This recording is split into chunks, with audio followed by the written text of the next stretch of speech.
ನೀವು ಇಲ್ಲಿ ಬೆಳಗಿನ ಸಾಯಂಕಾಲದವರೆಗೆ ಕಷ್ಟಪಟ್ಟು ದುಡಿತೀರಾ. ಎಷ್ಟು ವರ್ಷಗಳಿಂದ ಕೆಲಸ ಮಾಡ್ತಿದ್ದೀರಾ? ನಿಮ್ಗೆ ಹೇಗೆ ದುಡಿಮೆ ಇದೆ? ಮತ್ತೆ ಏನೇನು ಕಷ್ಟಗಳು ನಿಮಗೆ ಈ ಕೆಲಸದಲ್ಲಿ? ಸರ್ ನಾವು ಇದು 8 ವರ್ಷದಿಂದ ಮಾಡ್ತಾ ಇದೀವಿ. ಒಬ್ಬೊಬ್ರು 12 ವರ್ಷ ಹಂಗೆ ಮಾಡ್ತಾ ಇದ್ದಾರೆ. ಇಲ್ಲಿ ಏನಂದ್ರೆ ದಿನಕ್ಕೆ ಮಾಡೋದು ನಮ್ಗೆ ಅಷ್ಟೊಂದು ಸಾಕಾಗ್ತಾ ಇಲ್ಲ. ಬೆನಿಫಿಟ್ ಅಂದ್ರೆ ಏನು ನಮ್ಗೇನು ಗೌರ್ಮೆಂಟ್ ಕಡೆಯಿಂದ ಏನು ಬರೋದಿಲ್ಲ. ಆಮೇಲೆ ನಾವು ಹುಷಾರಿಲ್ಲ ಅಂದ್ರೆ ರಜಾ ಹಾಕಿದ್ರೆ ನಮ್ಗೆ ಏನು ಬೆನಿಫಿಟ್ಗಳು ಇರಲ್ಲ. ಆಮೇಲೆ ಆಸ್ಪತ್ರೆ ಖರ್ಚು ಅವು ಇವು ಎಲ್ಲ ಇರ್ತದೆ. ಆಮೇಲೆ ಲೇಟ್ ಗೀಟ್ ಆದ್ರೆ ಅವಕ್ಕೂ ನಾವು ಇದ್ ಮಾಡ್ಬೇಕು. ಅದು ಗಾಯ ಆದ್ಮೇಲೆ ವಾಸಿ ಆಗೋ ಗಂಟ ನಾವು ಮನೇಲಿ ಇರ್ಬೇಕು. ಆಮೇಲೆ ಮನೆ ಫ್ಯಾಮಿಲಿ ಎಲ್ಲ ನೋಡ್ಕೋಬೇಕು. ಒಬ್ಬೊಬ್ರಿಗೆ ಅಮ್ಮ ಇದ್ದಾರೆ, ಅಪ್ಪ ಇಲ್ಲ. ಸ್ವಲ್ಪ ಜನಕ್ಕೆ ಮ್ಯಾರೇಜ್ ಆಗಿದೆ, ಅವ್ರ ಮಕ್ಳೆಲ್ಲ ಬಿಟ್ಬಿಟ್ಟು ಬರ್ತಾರೆ ಇಲ್ಲಿ ಕೆಲ್ಸಕ್ಕೆ. ಅವ್ರ ಮಕ್ಳದು ಎಜುಕೇಶನ್ ನೋಡ್ಬೇಕು, ಈ ಕಡೆ ಕೆಲ್ಸಾನು ಮಾಡ್ಬೇಕು. ಅವರು ಎಲ್ಲ ಮಾಡ್ಬೇಕು, ಫ್ಯಾಮಿಲಿನೂ ರನ್ ಮಾಡ್ಬೇಕು, ಈ ಕಡೆ ಕೆಲ್ಸನೂ ರನ್ ಮಾಡ್ಬೇಕು ಎಲ್ಲ ಇದೆ. ಬಟ್ ಗೌರ್ಮೆಂಟ್ ಕಡೆಯಿಂದ ನಮ್ಗೆ ಏನು ಬೆನಿಫಿಟ್ ಇಲ್ಲ. ಸ್ವಲ್ಪ ಜನಕ್ಕೆ ಎಚ್ ಕಾರ್ಡ್ ಐತೆ, ಬಟ್ ಏನು ಯೂಸ್ ಇಲ್ಲ.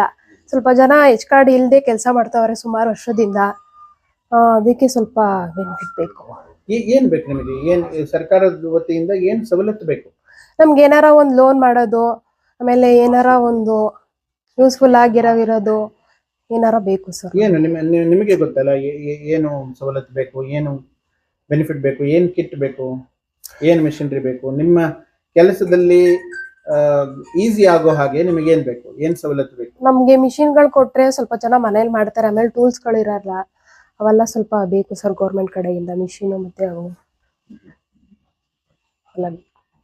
ನಿಮ್ಮ ದುಡಿಮೆ ಹೇಗಿದೆ ಅಮ್ಮ? ಎಷ್ಟು ತಾಸು ಕೆಲಸ ಮಾಡ್ತೀರಾ ಮತ್ತೆ ಎಷ್ಟು ಹಣ ಗಳಿಸ್ತೀರಾ? ಅದೇ ಸರ್ ಮಾಡ್ತೀವಿ, ಒಂದೊಂದು ಟೈಮು ಬರುತ್ತೆ, ಒಂದೊಂದು ಟೈಮ್ ಇರಲ್ಲ. ಆ ಥರ ಬೆನಿಫಿಟ್ಗಳು. ಈ ಸಂಬಂಧದಲ್ಲಿ ನೀವು ಸರ್ಕಾರಕ್ಕೆ ಏನಾದರೂ ಪತ್ರ ಬರೆದಿದ್ರಾ? ಇಲ್ಲ ಸರ್, ಆ ಥರ ಏನು ಬರೀಲಿಲ್ಲ. ಕೊರೋನಾ ಟೈಮಲ್ಲೂ ನಮ್ಗೆ ಯಾವುದು ಬೆನಿಫಿಟ್ ಏನು ಬರಲಿಲ್ಲ.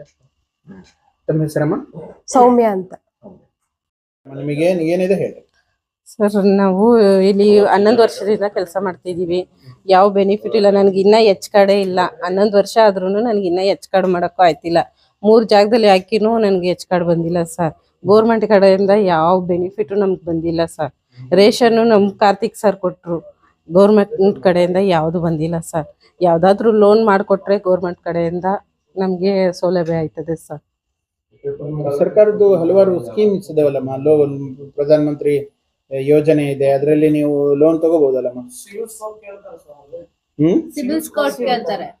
ಸಿಬಿಲ್ ಸ್ಕೋರ್ 1 ಲಕ್ಷ ರೂಪಾಯಿ ಸ್ಯಾಂಕ್ಷನ್ ಆಗಿದೆ ಪ್ರೈವೇಟ್ ಬ್ಯಾಂಕ್ ಎಲ್ಲರಿಗೆ. ಪ್ರೈವೇಟ್ ಎಲ್ಲ ಗೌರ್ಮೆಂಟ್ ಬ್ಯಾಂಕ್ ಇಲ್ಲ. ಹೋಗಿ ಲೋನ್ ಕೇಳಕ್ ಹೋದ್ರೆ ಹೇಳಿ ಏನ್ ಕೇಳ್ತಾರೆ ಅಂತ ಸಿವಿಲ್ ಸ್ಕೋರ್ ಕೇಳ್ತಾರೆ. ಸಿವಿಲ್ ಕೋರ್ಸ್ ಕೇಳ್ತಾರೆ ಸರ್. ಅದಿದ್ರೆ ಕೊಡ್ತಾರೆ, ಇಲ್ಲ ಅಂದ್ರೆ ಇಲ್ಲ ಸರ್.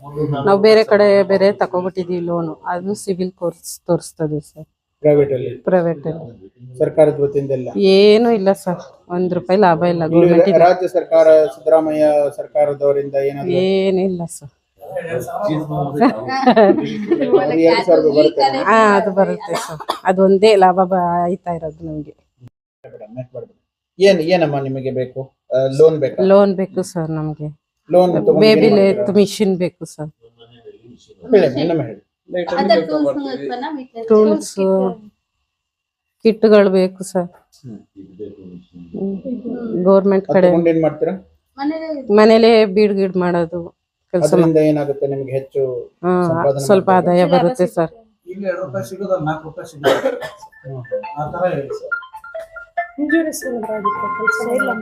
ಇನ್ಸೂರೆನ್ಸ್ ಎಲ್ಲ ಏನಿಲ್ಲ ಸರ್.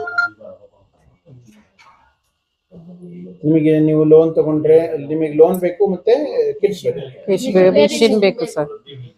ಬೇಬಿ ಲೇತ್ ಮಿಷಿನ್ ಬೇಕು.